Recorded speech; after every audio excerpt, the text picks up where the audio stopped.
Bapak Ibu yang dimuliakan oleh Allah, banyaknya sholawat kita melalui sholat itu. Makanya kan Rasulullah begini, alaikum bil jamaah fa inna dibu ya'kulu min ghanamil qasiyah. Kalian harus selalu berjamaah dalam sholat. Sesungguhnya serigala-serigala hanya akan memakan binatang yang terpisah dari temannya. Kalau sholat sendiri ujiannya lebih berat. Allahu Akbar, hati kita fly to the sky, melayang ke langit, mikir macam-macam. Karena setan itu begitu. Kalau dia tidak mampu menghalangi orang untuk sholat, maka dia akan datang dalam sholat mengacak-acak sholat kita. Tapi seburuk apapun, sejelek apapun, setidak khusyuk apapun kita, kalau sholatnya berjamaah, insya Allah tetap 27. Maka mudah-mudahan ini makmur dengan jamaah sholat. Mudah-mudahan para bapak-bapak nanti ajak juga putra-putri kita, ya, wabil khusus anak laki-laki. Saya masih ingat waktu kecil itu selalu digendong oleh orang tua, digendong sampai tidur. Tadi Pak RW ya menyampaikan tadi, ya, anak-anak banyak di sini. Gak apa-apa, jadikan masjid ini adalah ramah anak-anak, tapi orang tuanya harus berpesan, nah nanti di masjid jangan ganggu yang sholat. Apabila anak-anak banyak yang sholat di sini, kabar bahagia untuk orang tua. Kenapa? Anak-anak sehebat apapun di masjid, tidak mungkin dia main game online. Harus jadi masjid yang ramah. Yang ramah seperti apa? Betah. Bagaimana caranya? Peranan orang tua ketika ada anak yang misalnya mau sholat di saf pertama, dipisah. Jangan sampai satu saf itu semuanya anak-anak. Bubar sholatnya, dipisah. Ini orang tuanya lagi nggak ada, dipisah. Nah, kamu di sini ya, kamu di sini. Siapa yang sholatnya tidak gaduh, nanti bapak siapkan permen, siapkan permen. Satu kali dia datang dengan ayahnya, lari-lari, jangan ditegur dengan cara yang keras. Kenapa? Karena insya Allah suatu saat dia akan berhenti sendiri. Tapi dia tetap senang ke masjid.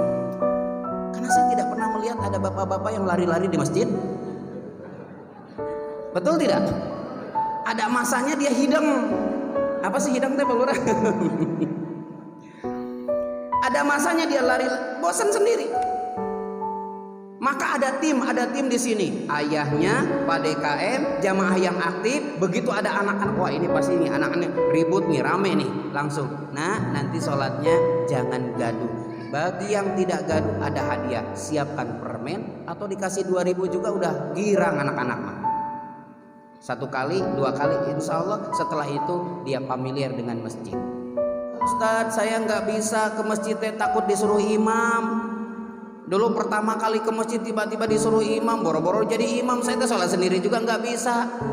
Terus gimana? Boleh nggak di rumah? Boleh, asalkan tidak tiap hari, karena kewajiban seorang laki-laki adalah menghampiri masjid-masjid. Di masa Rasulullah ada seorang yang buta. Kata Rasulullah SAW, kalian harus datang ke masjid ya Rasulullah. Bagaimana dengan hamba? Hamba kan buta. Ya boleh.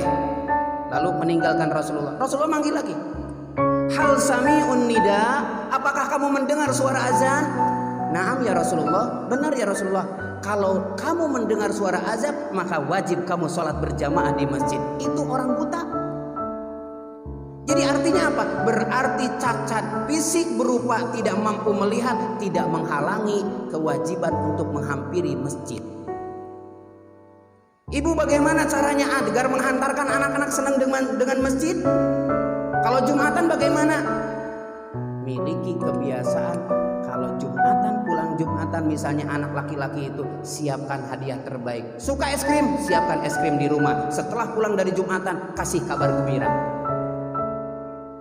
Insya Allah nanti senang ke masjid. Kan kadang-kadang dilema ya, ayahnya lagi di pabrik belum pulang kan kalau hari Jumat. Ini anak usia sudah menjelang balik tapi belum bisa Jumatan sendiri, harus dengan ayahnya. Kasih motivasi, nah nanti jika pulang Jumatan nanti ibu belikan. Dan itu dibiasakan. 1 kali, 2 kali, 3 kali, 1 bulan, 2 bulan, 4 bulan berikutnya, insya Allah anak sudah biasa ke masjid dan es krim tidak harus beli lagi. Dia sudah terbiasa ke masjid. Adaptasi awalnya adalah siapkan makanan kesukaannya. Apa makanan kesukaannya? Ya kayak bapak ke ibu, apa kesukaannya? Sukanya duit Ustaz. Wah susah memang kalau duit mah ya. kasihlah kesenangannya kepada anak-anak itu. Jadi kembali lagi kepada tadi, alaikum bil jamaah fa inna dibu yaqulu min ghanamil qasiyah. Harus usahakan berjamaah. Jika di masa balik sampai usia 10, misalnya 30, 35 kita banyak sholat bolong-bolong, maka mudah-mudahan menjelang usia kita tua, berjamaah ini bisa menutupi kekeliruan dan kesalahan di masa lalu. Sudah bukan waktunya lagi kita membuang-buang waktu. Saya tetap cita-cita ingin jadi pengusaha. Kalau usia sudah di atas 40 tahun belum jadi pengusaha juga, putar haluan, mungkin cari ridho Allah agar kita diringankan dalam beban dunia ini. Karena kalau sudah separuh usia ini sudah tidak diberikan apa yang kita impikan, berarti bukan mimpinya yang salah, orientasinya yang harus diubah.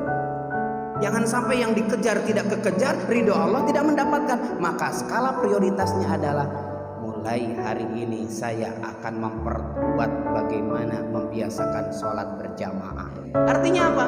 Artinya putar bagaimana kita mendapatkan amalan soleh yang ringan tapi berbobot. Salah satu di antaranya adalah berjamaah.